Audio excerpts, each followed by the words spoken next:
Hello. We decided we're going to do the making of an ordinary Christmas. So we've got loads of bits of outtakes, not outtakes, but work in progress audio files that we emailed backwards and forwards when we were working on the song, and we thought it would be, well, some of you might find it interesting as to how it started out and how it ended up. Wait, what you got to? It ended up as the thing that the bloke at Abbey Road went, what? What are you like? But he took the money, didn't he? Didn't mind, did he? Well, he's a very nice man. He did lots of work for us. Lovely man. He's a superb engineer. So anyway, what do we start off with? Well, we start off with normally a reference track. I think last year we started with inspirational tracks. Yeah. What did we have last year? We were looking what at. Was that? It was Extreme. Yeah, yeah. It was Get the Funk Out by Extreme, which is sort of funk metal that came out in the probably late 80s, early 90s. And of course the song didn't end up anything like it. But this one, this track I like, which is by a band called the Goo Goo Dolls. It came out, I don't know if it came out in the early 90s. There's a track called Iris, and the reason we like this, well, listen to this, was the fact it has bits of it in 6/8 and bits of it in 4/4. And to be fair, that's probably all we took from it. So we'll just play the idea of going from one time signature to another, which that's is right. The verse time signature into the chorus signature. Although I think it's the other way around. This one, isn't it? That was just that. So if we just play a little bit of it before we get.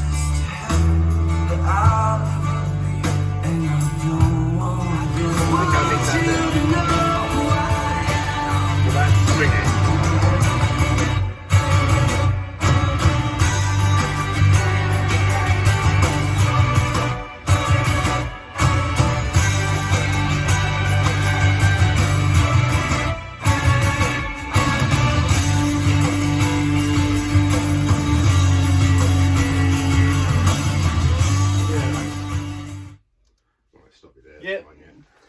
So that was, we had some of the strumming guitar, the acoustic guitars came from that idea, although they're barely audible on our final track. Yeah, I mean, probably not, you kind of would do that sort of strumming thing anyway, wouldn't you, in that rhythm. Yeah. I think from that, it was just the idea that the song didn't have to be in one fixed 4/4 rhythm, that it could go 6/8 to 4/4. Yeah, perish the thought we should ever change it halfway through and do something stupid or do something in 7. Put something in 7. Or put 5 in the middle just for a laugh. No, that's right, we should do. So, so the way we start out, which you've probably said before, is we sit down with the piano. So we don't start down with any sort of nice sounds. We start off with what just a box standard Steinway. Two old men just playing a piano with their fists. So shall we? Let's go. This is the first one that we really looked at. This is the first version. So this is what it sounded like. So it's got a click on it. This.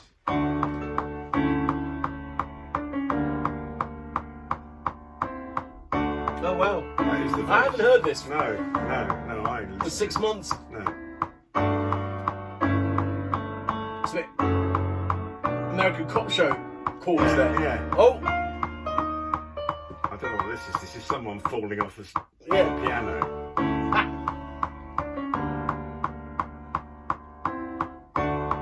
I think it does actually have it might go to the chorus.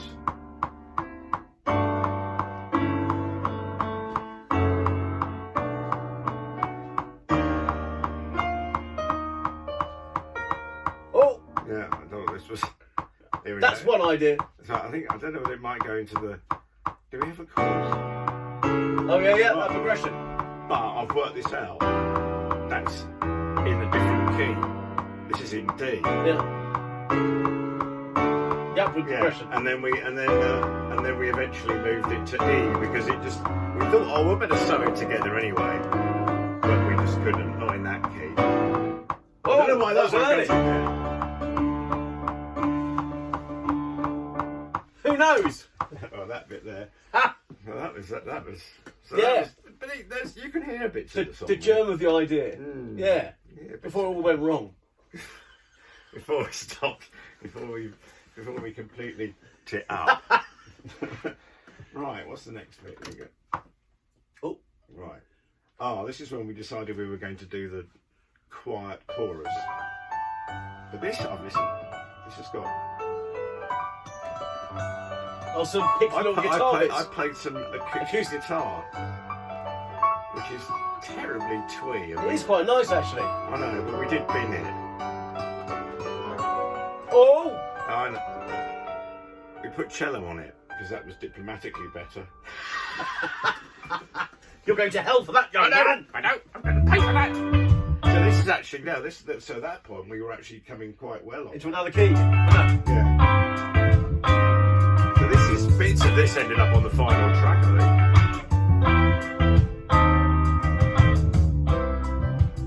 You took a fret and space there. A long time ago, we were thinking. Yeah, I know. We never did eventually. Yeah.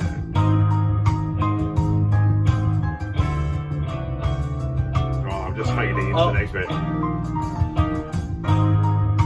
I'm not sure this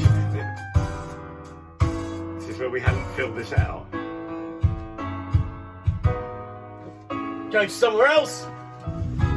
Oh no, we're not. We're back in. No, we're back. So we did get the chorus in quite, and you can hear the tune being played on the piano. So you haven't put any vocals on it. And that pedally guitar riff. Yeah. Eventually, it was buried under all sorts of other stuff.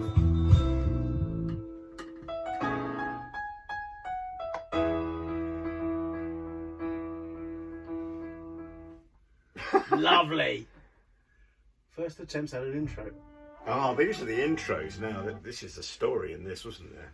Well, we thought about the whole idea of the ordinary Christmas and how do you do something that makes it ordinary, and that was by juxtaposing things which weren't ordinary. So things which I found the idea that things that weren't normal and things that were a bit unusual or against the grain and not quite right.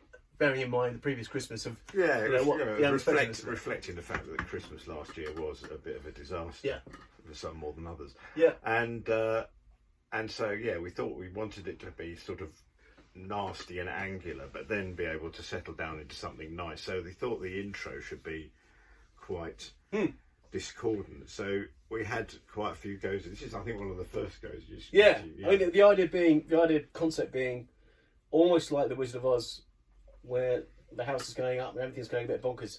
You kind of get this slight madness of different tunes coming in, and it initially it being quite nice and friendly, but then more tunes coming in and they're not quite together, and they're clashing, and it gets the idea that this builds and will become bigger and bigger and bigger, and eventually demolish and explode, and we calm back down and come into the verse. So this was the first attempt. They got more and more mental, actually. I think. This is just. What's the Royal David City? Yeah. On a solo horn.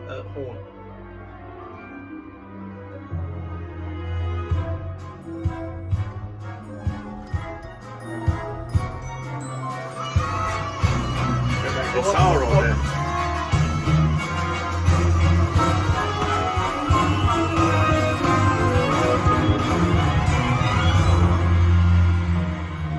And then also, this is, I think, if you leave that on, this is the first time we actually got the chorus, the first chorus that Maddie sings. This is actually where you put the piano part on there, and it sounded much more like it was kind of sounding like that. So then later I've put some other bits in where we tried other, because eventually we got fed up with not fed up with the intro, but we just thought there's something not working with it, and it went more and more insane. And then we'll show you the bit when we finally went, aha, that's what it needs to do. So this was the middle bit. Now the middle bit is supposed to be sort of quite quite not discordant, but it's quite sort of the bits of it which are quite not exactly friendly Christmas music. So more cinematic and slightly more tensiony. And so this is an early. So basically, I think we worked out how, when the band came in the middle bit, how that was going to work. The heavy stuff, but we hadn't Lester hadn't had a go at any of the arrangement for the bit in between, which was the bit after chorus 2, and it got when the band comes bashing in. So this is just the basic harmonies I think we had here. So this is the end of chorus 2. So there's just a lot of it. So there's mainly guitars on this.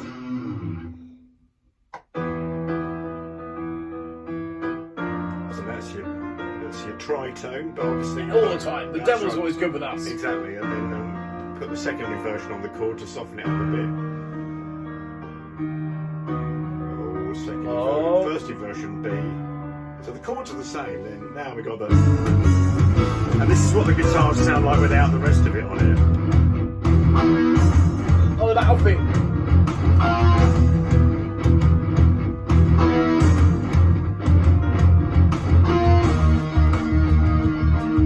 Quite heavy, isn't it?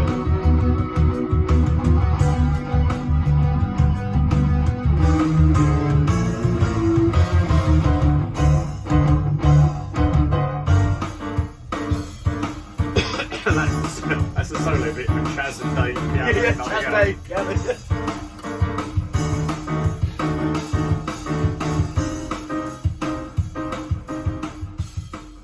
Yes, that's as far as. All right, now here we go through. We're going to go through some of the other intros. That I mean, this is, to be fair, I'm not taking responsibility for it. No. But Lester did all these arrangements, and I would go in and go, oh yeah, I think we ought to. And we kept saying, should it start quieter and then get more mental quickly, or? And then there was one point we thought it's just too long. The song never gets going. Yeah. Although if you look at the song, the vocals don't come in for about at least a minute. 2 minutes. Most pop songs are finished by the time our vocals come in. So we go, oh, we really mustn't wait too long. And then what do? We wait too long. So what was the song? This is just another. So it's still the same, but it just got a bit more involved.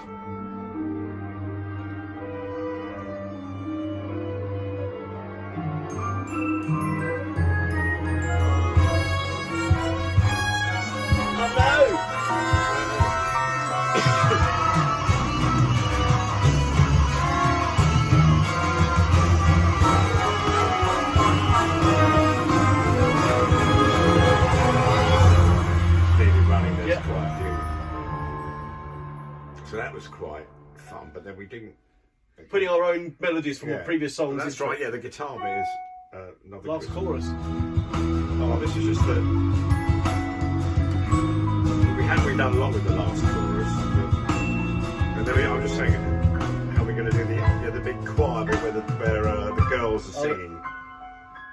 And this is what this is how the ending was.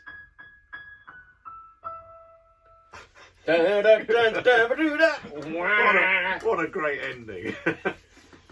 So now this is how we thought the middle bit would be mixed in the final one, but which is really big. And we still have bass guitar on it, so that at this point.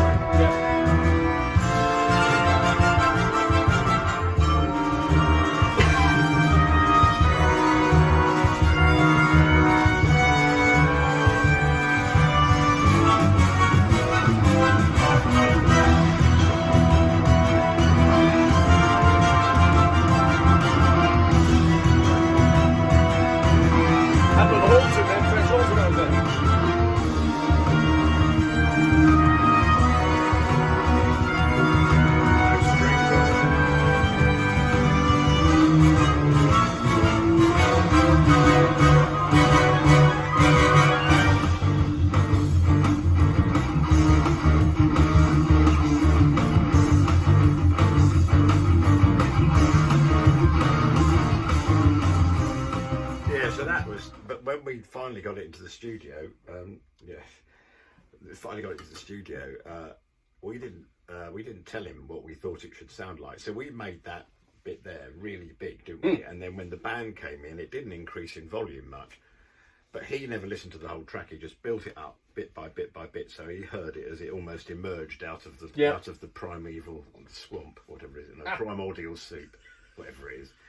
And it comes out there, and so his instinct, because there were no rock instruments on that middle bit at the beginning, he just mixed it much quieter. So actually a lot more clarity. So when Gary and Mick come in on the drums and bass, it absolutely pile drives in on the final one. And on the guitar, we were just thinking, wow, that is amazing. That's a brilliant treatment. We wouldn't have thought of done it. We'd have just gone over the top and ladled more on it, and eventually it would have died. And they go, how are we going to cope with all this level? Exactly. Everything would be red lining all the way through. So this is, and then we got to the point where I'm tending to write the vocals, the lyrics earlier than I used to. Which is good. Yeah, which is good. The only problem is that we then have the ability to illustrate the lyrics with the music, and then of course then that commits to the most complicated videos of all time, which is slightly difficult. So anyway, this one was this is the first. I'm only going to play a little bit of this because it's a bit painful, but I did my vocal for Maddie's bit, and I was still suffering from quite a lot of scorching for the radiotherapy, so my voice, not brilliant now, but it was really bad here. So I'll just play you what Maddie had to try and work out what the tune was from this battle-scarred vocal. So it's not very... We just like an ordinary Christmas, just a standard amount of good cheer. Nothing more than an ordinary Christmas. Send Santa a letter, we want something better than the Christmas you gave us last year. There's a fair amount of auto-tune on there. It was, yeah. It's true that all the shop... It does sound like I'm trying to negotiate a cricket ball down my throat at the same time. Did the job though. It did, yeah. We got everyone else to sing better than that. And actually, by the time we did our vocals ourselves, the one proper ones, my voice was a lot better. It's still not brilliant, but it was a lot better than it was. It'll never be brilliant. I'm not setting the bar that high, but so let's carry on. What was next? What have we got here now? Why? All right, the ending. The ending, and the very ending is, we thought, why write our own one? Because it's a really, we just needed some nice chords.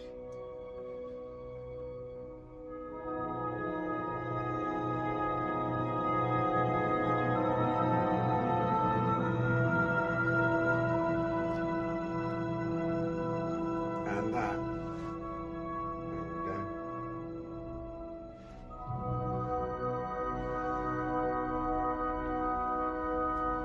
So that's the end of the Prelude and Liebestod from Tristan and Isolde by Wagner, and it's got these three chords that are just stunning.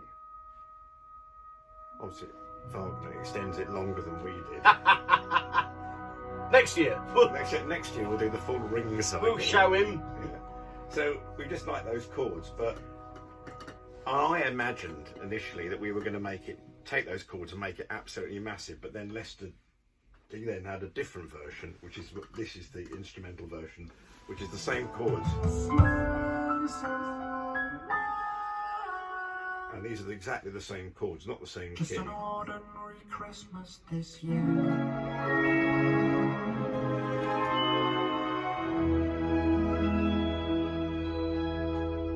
And he made them all Christmas thing. I think, man, I love that. It's That's great. good. Plus, I mean, but for Wagner giving us the chord sequence. Yeah, that's right. Yeah, we nicked it. Oh, this is right. The last verse. This is the one that comes in after the solo, and that's a difficult. There's always a difficult bit because if you're gonna, in 2 years ago, we just went straight from the solo into the final big rowdy chorus. But last year, for the first time, we had a verse before the final chorus, and we dropped it right back, which is quite easy to do because dropping it right back is quite a contrast from the solo section. So you can make it quiet again, and then you get another big build up. So it's marvelous. It's a lovely art. But we wanted it to be punchy this time.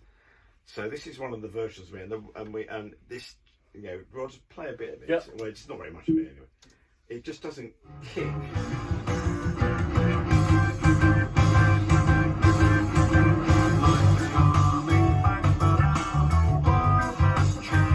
It's sort of nice, but it's sort of like it's quite funky and boogies about a bit.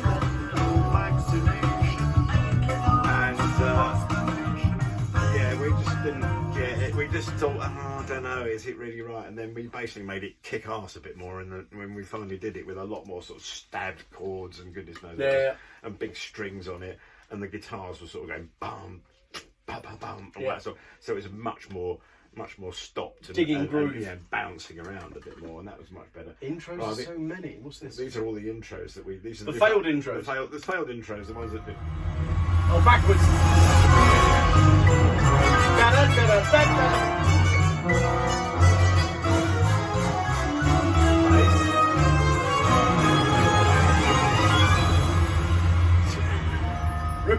Those reindeer. I know. On a pub piano. Yeah, and then we didn't like, and then we came up with the idea, I think, of the musical box, which. Oh yeah. But then we still made it go much more nightmarish.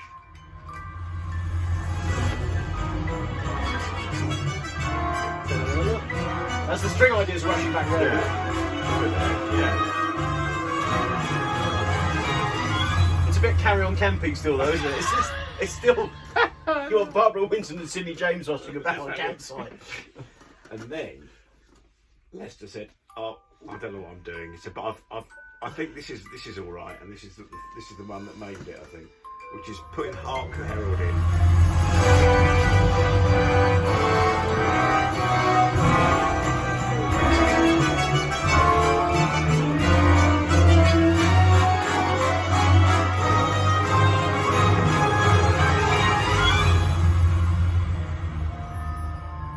Just made it the big sort of organ, and I was just going to let people play at one point. The middle section with the brass. Well, you just sent me the brass playing on their own, which I just think is absolutely lovely. But yeah, so we got to the and at that point this was all still largely samples. So the guitars were me playing, but everything else was samples, and then we start bringing everyone in.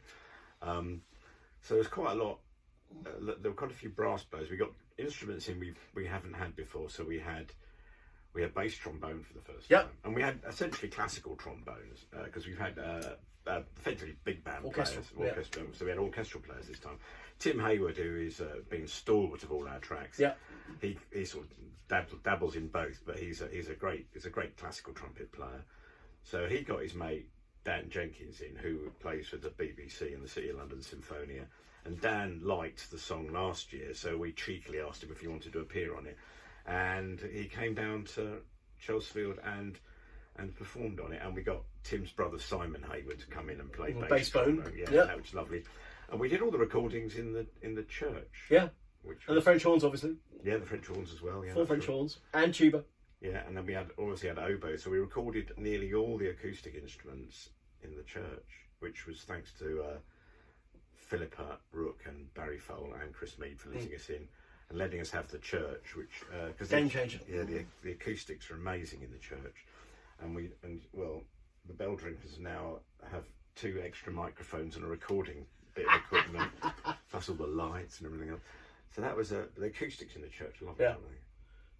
So this is the brass for the middle bit. Yeah, this is all the real brass. So we just thought we'd extract the brass out just in the middle bit, just so you can hear what an absolutely superb brass band we had.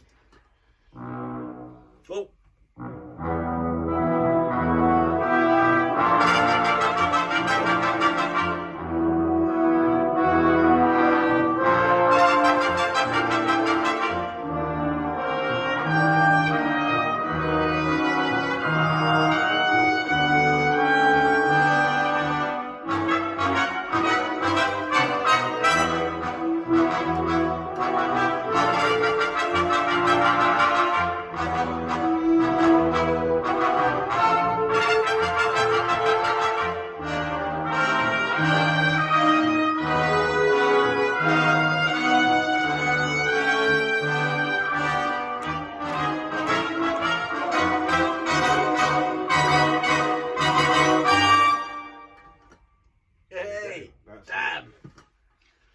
Amazing. It's brilliant playing and brilliant arranging. Oh, stop it. Here. No. Both of us. Extraordinary arrangements they are. Lovely brass arrangements. So nice to have that opportunity to have all those players. It's great people as well. Yeah, and we had, and what's lovely is all the instruments that sound nice anyway. I mean, having the oboe in the church is just the acoustics in St Martin's are phenomenal. It's got lovely rough walls. It's got carpets, and the roof has got wooden rafters, so that it's got enough stuff to deaden it down, and all the surfaces are all rough, so therefore no direct echoes. So the actual acoustic, the reverb, the natural reverb in there is phenomenal. The only problem we had was the heating, because it was bloody cold in there. So the heating just went off for some reason. So I didn't like that because I was freezing my nuts off.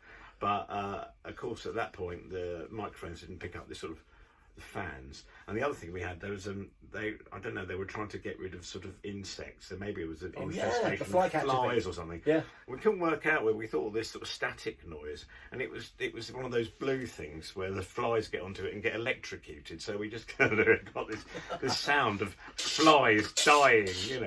And I went over there, and there was a sort of smell of cooked fly. It was rather nice. Made me feel quite peckish. That's the name of the next album. So that was so that was lovely recording there, and we did it with a mobile, a little mobile Zoom, a device like that, which is a great recording device. Amazing we could do it like that, and we used that also. We recorded the massed vocals in the in the village hall, thanks to Peter and Catherine Candolfi for letting us have that free of charge, which is lovely, as did the church as well. So we could actually record in there, and that was nice, because last year we had to do it. We had to be a little more COVID aware than we were this year. I mean, you're always COVID aware, but I think we will be forever. But we had sort of separating screens. We didn't need that this year. Didn't have quite as many people singing on it, but we made them sing 15 times just to make it sound like lots of people. To double it up. Yeah, and obviously everyone and all our lead vocalists came in. One nice thing I thought was the fact that Lester and I aren't really singers, as you can probably notice. Yes, just a little bit on the rough side. And we're also into like prog rock and instrumental music and what have you. And we tend to write stuff that we don't really think at all about the tune as to whether it's singable, because for us nothing is singable. Yes, that's true. Strictly. So, but this year we wrote the verses in G, and the chorus is in E major. And the tune just happens to be a lot better for people to sing. So we were forcing people to sing at ridiculous pitches. I mean, we've had the women singing either right up there, so only the dogs can hear it, or really deep. So they either do it, the octave either way is just completely inconvenient. And last year, Robin's got a lovely voice, but she was singing a much lower in her range. Yeah, and you sort of assume that that's how people like to sing. And then, of course, this year we wrote a decent tune that was actually more singable. And Robin was singing more in her alto range. You're thinking, wow, this voice came out. And this is a different voice. This is lovely, really terrific. Paul Skinner. Yeah. Paul Skinner, a man who normally, he loves his basso profundo bits. He's real big, But the first line he sings, he's sort of baritone line, and he's got a lovely rich voice in that range, and so everyone was actually able to sing in much more comfortable ranges, which I think makes it a better song in that respect. Utterly. We've been pleased with it, and obviously we had to listen to it once or twice. Yeah, I mean, taking it to Abbey Road. Now that was a saga. Wasn't it? That was an interesting night. Yeah, why did we go out to 2 o'clock in the morning? Yeah, why did we the night before? Yes, why did we go to 6 o'clock in the morning the next morning? And then you realise that the entire contents of all the tracks we're taking to Abbey Road, which is about 140 separate recordings that are all categorised for the different instruments and who's playing it and what's being put together. Because they have to be highest quality, that meant that the file that we better take was about 10 gigabytes, which I didn't think about until a bit later on. But that alone, even with the drives we've got, takes a bit of time to transfer and to back up. Make sure you haven't got just one copy, you've got 2 copies. You look at the time going, we've got to go soon, we've got to get the train, and it's like half an hour to make the transfer and 20 minutes to do the backup transfer.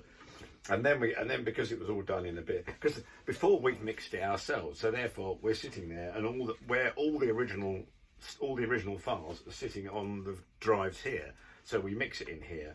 But we thought we'd do Abbey Road because it's a big, complicated mix, 140 odd tracks. We thought we needed, and we've used Lewis before, Lewis Jones, and he's a phenomenal mixing engineer, and honestly, terrifically nice bloke as well. For a northerner. Oh yeah, that's right, for a northerner. Yeah, that's right. he gets the joke as well, and he loves it. I mean, at the time he was sitting there, and he turned around to me and he said, "Is there anything not on this track?"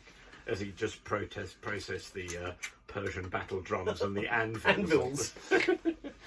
He was absolutely, he was a lovely guy, and he was a brilliant guy to have. We had him. He did the Village Christmas, the sort of show tunes one we wrote a few years ago. We went back to Abbey Road, and so glad we did. But we did have problems because as much as we'd forgotten to take oboe and cello and harp, oboe and harp, we hadn't got the files. So fortunately, Lester's wife Henrietta came in here came in here and found the keys, got in, and actually found them on the drive, which is very fortunate. She knows how to use a Mac. She has a Mac herself, and then so she managed to send it to us. And we didn't have many. By and large, we got it.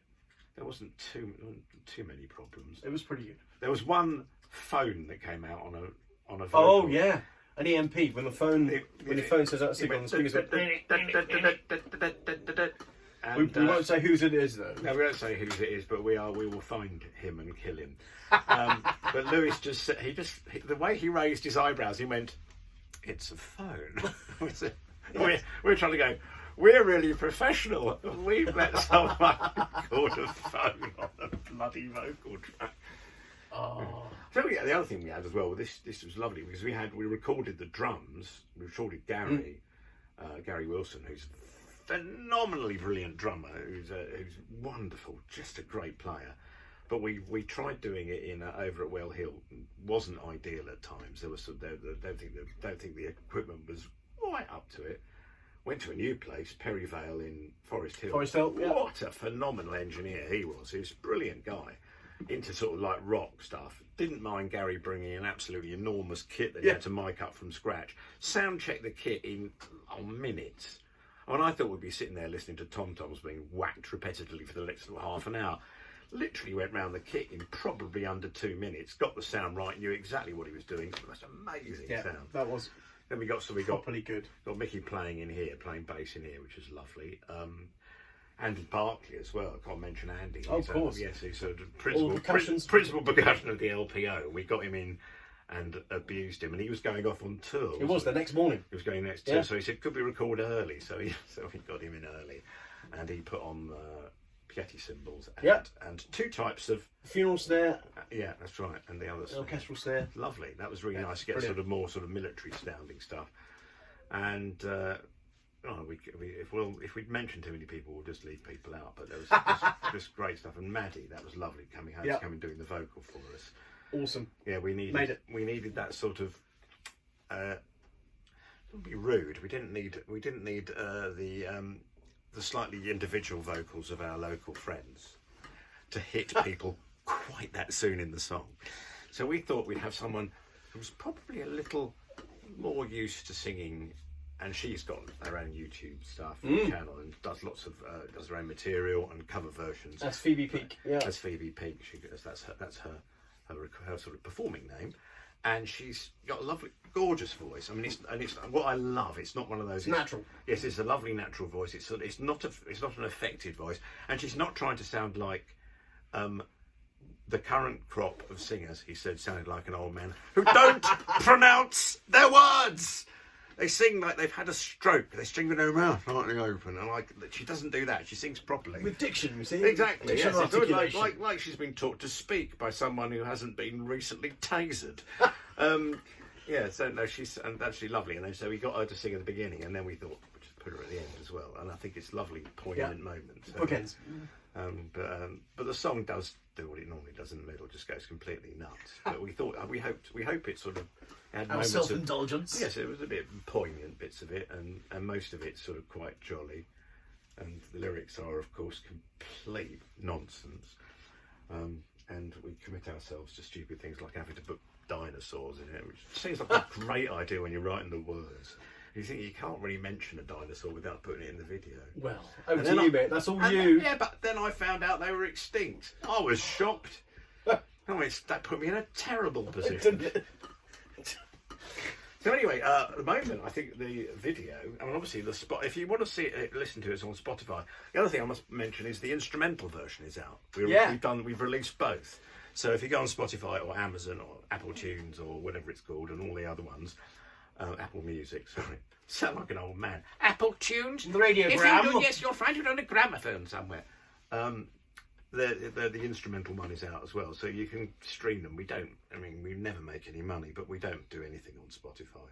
I get this email from Spotify saying it's Christmas Day and 4 people have looked and listened to your track in the last 3 years. You go, oh, good, how popular. However, YouTube was, I think we're sort of up near, well, when we were recording this, we were up near 1,300 views, which is not bad. So brilliant. On Tuesday. Thank you everyone for doing it. Yeah, so keep spreading it around.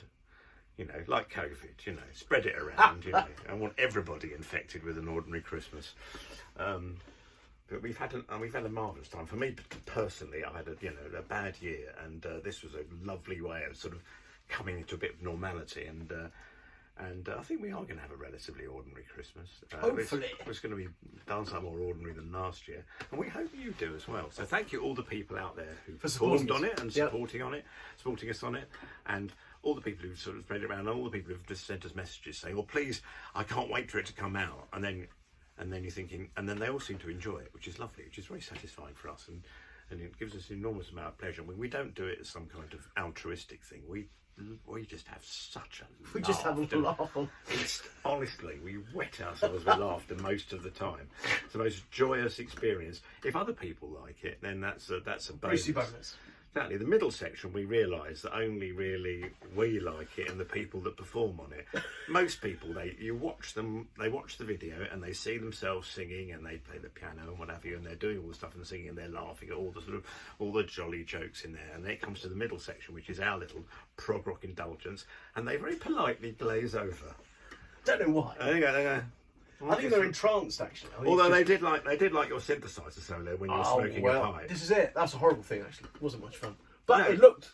Oh, it looked marvellous. I just wanted to look as much like a twat. More than a twat. All his teeth fell out. Yes. But that's all right. He only drinks for now. A good cause. He only needs it. He only needs to eat cider.